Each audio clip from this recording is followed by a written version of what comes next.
When I was, kind of writing the bass lines, I was just like, okay, if there's a good pocket, where there's not a lot going on with the guitars, the drums, I can, do some slidey, cool melodic stuff on the bass. And so I always try to approach the bass as like, there's the simple groove, aspect of what I'm playing.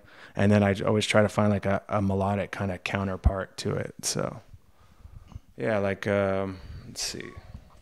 There's one song called Gravity, which the verse is just very simple and groovy, but then I do some like sliding stuff. It starts out like kind of groovy. I'll probably fuck it up because I haven't played it yet, but it's like, it sticks with a really simple groove. It starts like,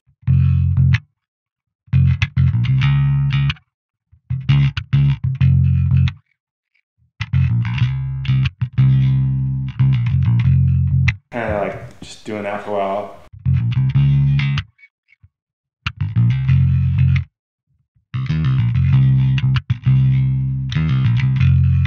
And then on the second part of the verse, what I'll do is I'll kind of try to make it more interesting by doing things like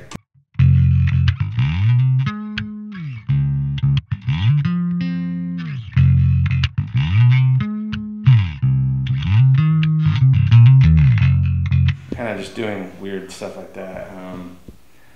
And then there's another song called Skeletons, and that one kind of goes, I'm trying to remember. We haven't played these songs live yet, so I'm like trying to go out here.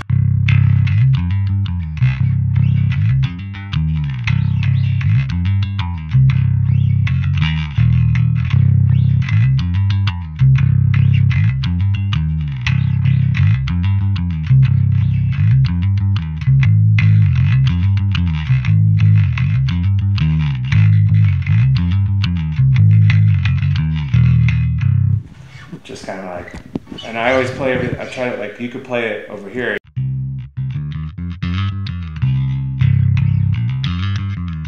I play it over here because I like to do the slide in and slide out. So it sounds a little bit like you could play it in a funk band or stuff like that. So would you say there are different influences, not just only rock and metal in your playing? Oh yeah.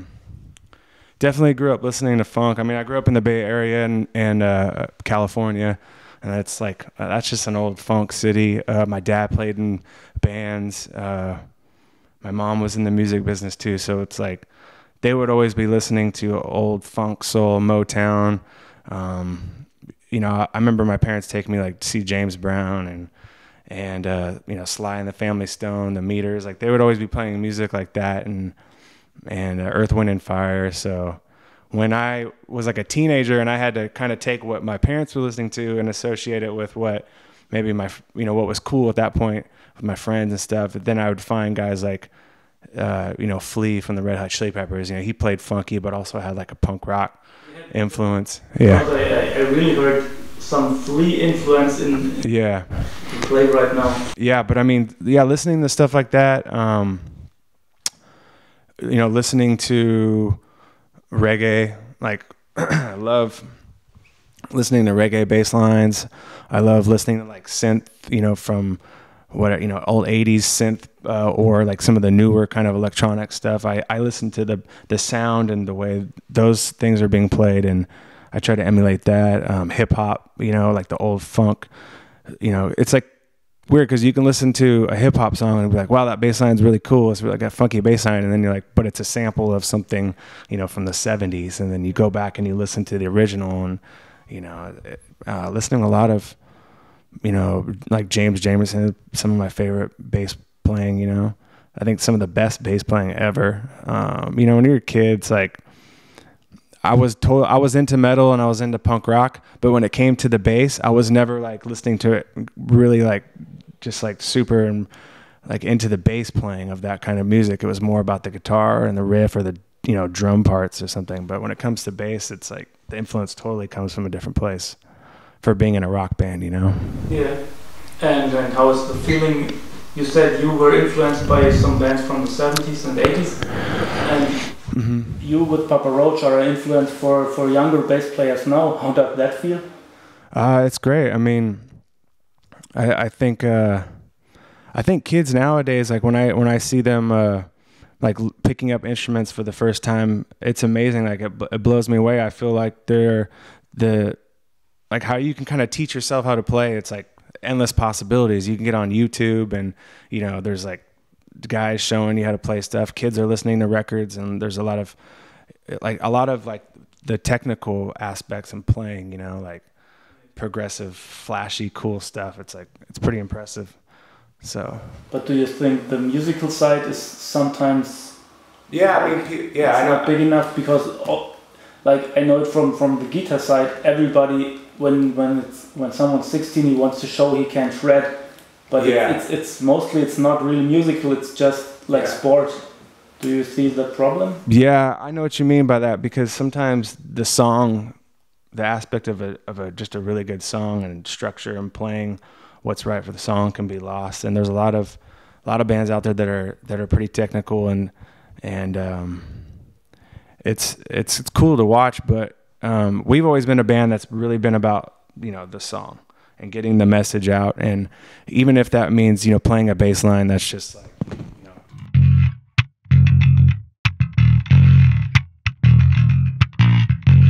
it's just like a simple, you know, couple 2 notes or whatever. It's just how you play it, as opposed to playing something up and down the neck, you know. Yeah.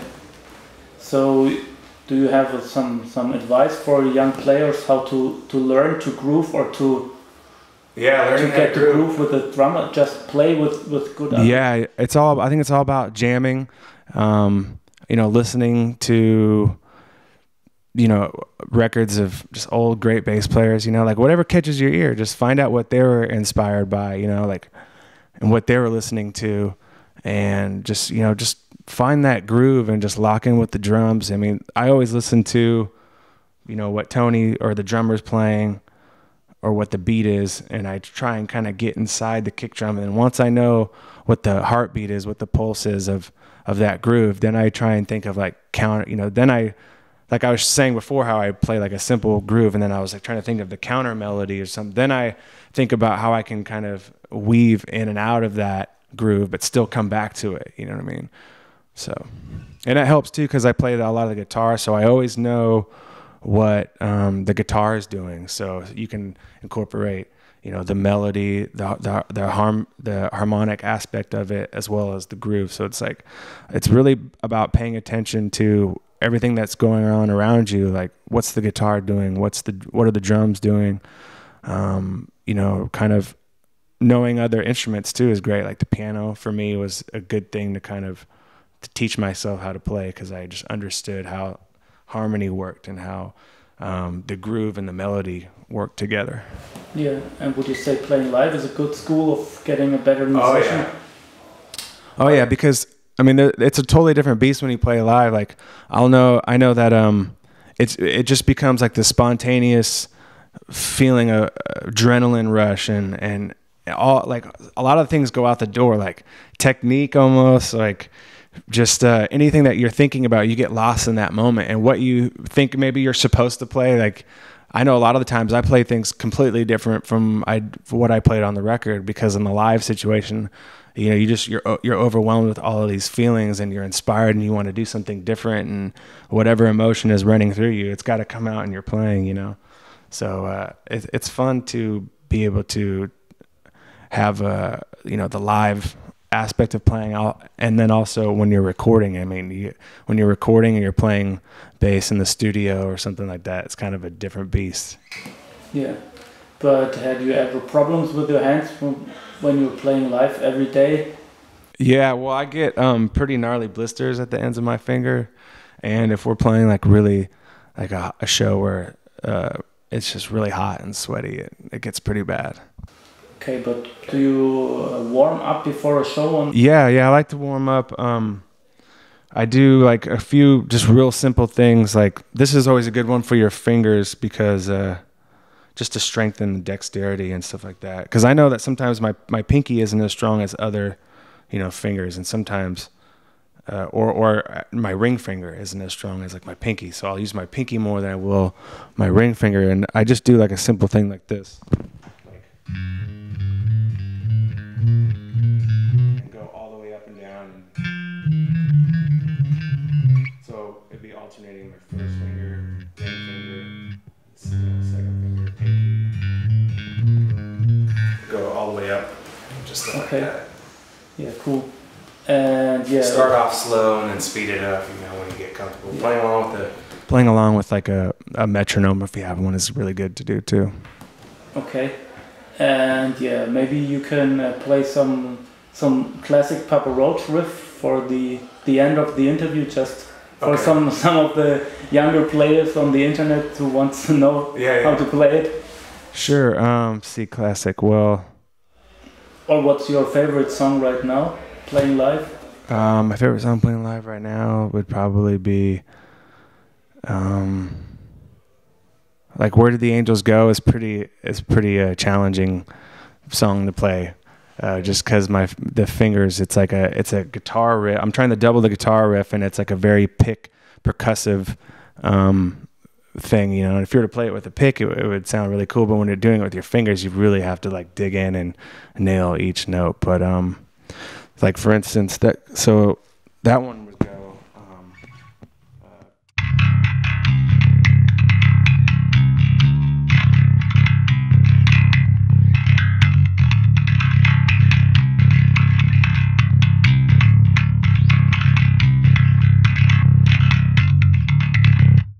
So that one's pretty hard, because if you were to play it like with a pick, you know, it's like easy because you get that, you know.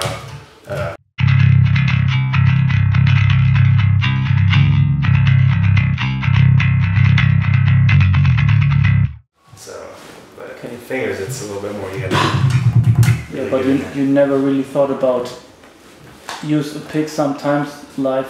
I do, just kind of like more or less like out of boredom, you know, like if I just want to do something different, I'll grab a pick if I really know what I'm doing, but yeah, I just feel connected to the bass, you know, obviously, right, when my fingertips are touching the strings, so. Okay, cool. Thank you very much for your time. Yeah, thank you.